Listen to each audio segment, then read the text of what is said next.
আসসালামু আলাইকুম শিক্ষার্থী বন্ধুরা, তোমাদেরকে পুনরায় স্বাগতম আজকের ক্লাসে। আমরা এখন 22 নম্বর অঙ্কটা করব। 11.2 অনুশীলনী। প্রশ্নে বলা আছে, জেমি ও সিমি একই ব্যাংক থেকে একই দিনে 10% সরল মুনাফায় আলাদা আলাদা পরিমাণ অর্থ ঋণ নেয়। জেমি 2 বছর পর মুনাফা আসলে যত টাকা শোধ করে, 3 বছর পর সিমি মুনাফা আসলে তত টাকা শোধ করে।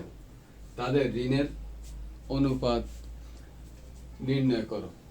তো আমরা শুরু করতে পারি।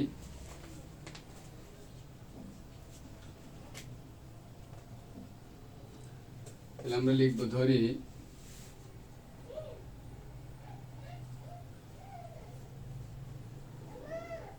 জেমির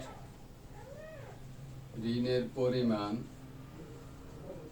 সমান x টাকা এবং সিমির ঋণের পরিমাণ সমান y টাকা।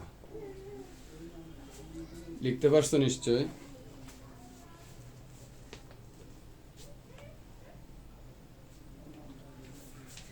এখন জেমির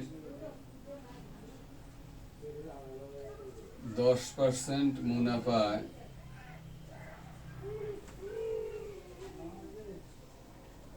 x টাকার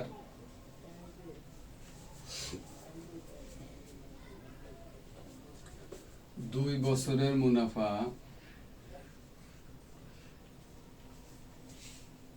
2 বছরের মুনাফা, আমরা মুনাফার সূত্র, সরল মুনাফার সূত্রটা জানি।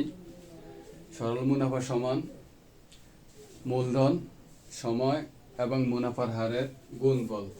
তাহলে আমাদের এখানে হচ্ছে x টাকা, এটা হচ্ছে x ইন্টু আমাদের সময় হচ্ছে 2 বছর এবং মুনাফার হার হচ্ছে 10%।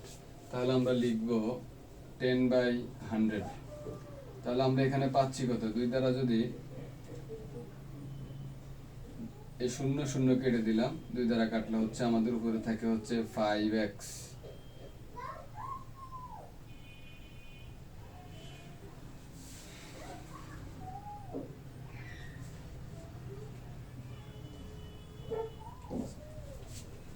তাহলে আমরা পাচ্ছি হচ্ছে x/5 টাকা, x/5 টাকা।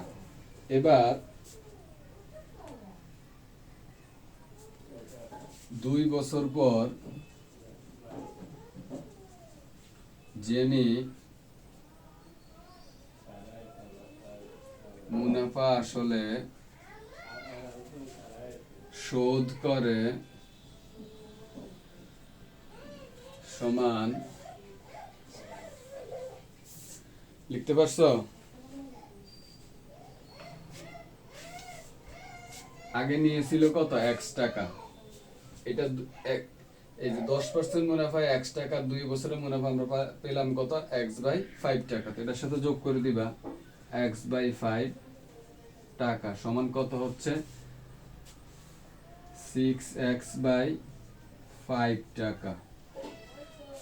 তাহলে আমরা আরেকবার প্রথম থেকে দেখি। আমরা প্রথমে ধরে নিয়েছিলাম জেমির ঋণের পরিমাণ x টাকা এবং সিমির ঋণের পরিমাণ y টাকা। এখন জেমি কত পার্সেন্ট একই দিনে 10% সরল মুনাফা, অর্থাৎ 10% মুনাফায় নিয়েছিল।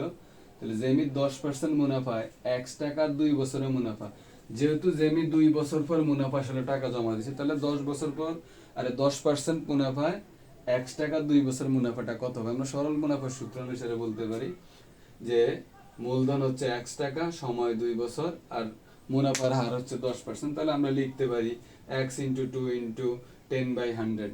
তাহলে এখানে থাকে x/5 টাকা। এবার বলা হচ্ছে 2 বছর পর জেমি মুনাফা আসলে শোধ করে কত টাকা? আমাদের 2 বছর আগে নিছিল হচ্ছে x টাকা, তার 2 বছরের মুনাফা, এই মুনাফা হচ্ছে x/5 টাকা। তাহলে হচ্ছে x + x/5 কত হচ্ছে? 6x/5 টাকা। এবার আমরা পরের অংশ একটু দেখি।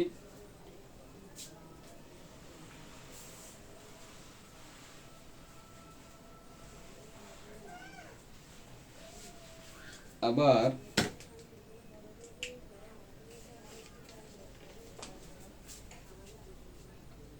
আবার 10% মুনাফায়, দ্বিতীয় জনের নাম হচ্ছে সেমি, মুনাফায় সেমির ওয়াই টাকার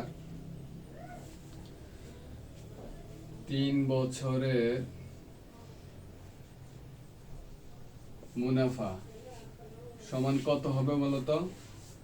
এখানে প্রথমে ওয়াই ইন্টু সময় হচ্ছে 3 বছর, আর এখানে থাকতেছে 10%, তাহলে 10 বাই হচ্ছে 100। তাহলে এখানে আমরা পাচ্ছি কত টাকা? কাটাকাটি করলে আমরা এখানে কত পাই দেখো তো, 10 দিয়ে করলে পাচ্ছি কত? 10। তাহলে উপরে হচ্ছে 3y, নিচে হচ্ছে 10। ঠিক আছে, তা আগেরটার মতো আমরা এখন 3 বছর পর সিমি মুনাফা আসলে শোধ করে কত টাকা? প্রথমে নিয়েছিল ওয়াই টাকা, আর 3 বছরের মুনাফা 3y/10 টাকা, তাহলে 3y/10। তাহলে এখানে থাকতেছে কত? 10y এর সাথে যোগ হলো হচ্ছে 10y প্লাস 3y/10, এখানে থাকতেছে 13y/10 টাকা। লিখতে পারছো? তাহলে শর্ত মতে আমরা প্রথমে পেয়েছিলাম হচ্ছে জেমির 2 বছরের মুনাফা আমরা পেয়েছিলাম কত? 6x/5 টাকা। তাহলে লিখবা শর্ত মতে 6x/5 সমান, এখানে পাচ্ছি হচ্ছে 13y/10। এখান থেকে আমরা xy এর অনুপাতটা লিখতে হবে।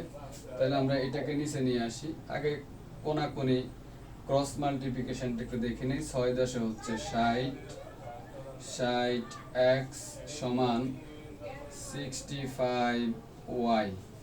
এখন আমাদের হচ্ছে x/y টা বের করতে হবে, তাহলে y টা আমরা এখানে নিয়ে আসি। x/y সমান 65/60। তাহলে এবার আমরা কাটাকাটি যদি করি,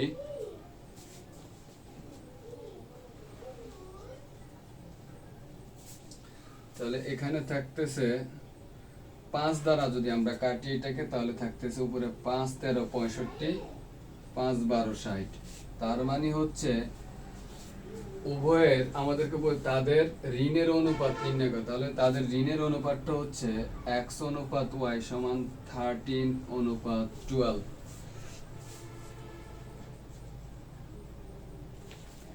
তাহলে অঙ্কটা আমরা একটু সহজে আরেকবার বোঝার চেষ্টা করি। আমাদেরকে বলে দিছে জেমি ও সিমি একই ব্যাংক থেকে একই দিনে 10% সরল মুনাফায় আলাদা আলাদা পরিমাণ অর্থ নেয়, এবং জেমি 2 বছর পর মুনাফা আসলে যত টাকা শোধ করে, 3 বছর পর সিমি মুনাফা আসলে তত টাকা শোধ করে। এখন আমাদের দেখার বিষয়টা হচ্ছে, বলছে তাদের দুজনের ঋণের অনুপাতটা কত। তাহলে আমরা ঠিক সেম ভাবে 10% মুনাফায় আমরা জেমির x টাকা 2 বছরের মুনাফা বের করছিলাম, তারপরে আমরা বের করলাম তার 2 বছর পর জেমি মুনাফা আসলে কত টাকা পরিশোধ করেছিল সেটা। একইভাবে আমরা বের করলাম 10% মুনাফায় সিমি ওয়াই টাকা 3 বছরের মুনাফা কত টাকা হয়েছিল, এবং 3 বছর পর সিমি মুনাফা আসলে কত টাকা শোধ করলো সেটা বের করলাম। এবার আমাদের প্রশ্ন, যেহেতু দুইজনের সমান পরিমাণ টাকায় কি বলছে, এই যে কত টাকা শোধ করলো মুনাফা আসলে, এই যে 2 বছর পর জেমি মুনাফা আসলে যত টাকা, 3 বছর পর সিমি ঠিক সেম টাকা, তার মানে দুইজনের সমান হচ্ছে। তাহলে আমরা লিখতে পারি যে জেমির ক্ষেত্রে 5x/6 আর এখানে সিমির ক্ষেত্রে 13y/10। তাহলে এই দুইটা সমান করলে x বা অনুপাত y সমান 13/12 পাওয়া যায়। তার মানে জেমি ও সিমির তাদের ঋণের অনুপাত হচ্ছে 13/12। ধন্যবাদ সবাইকে।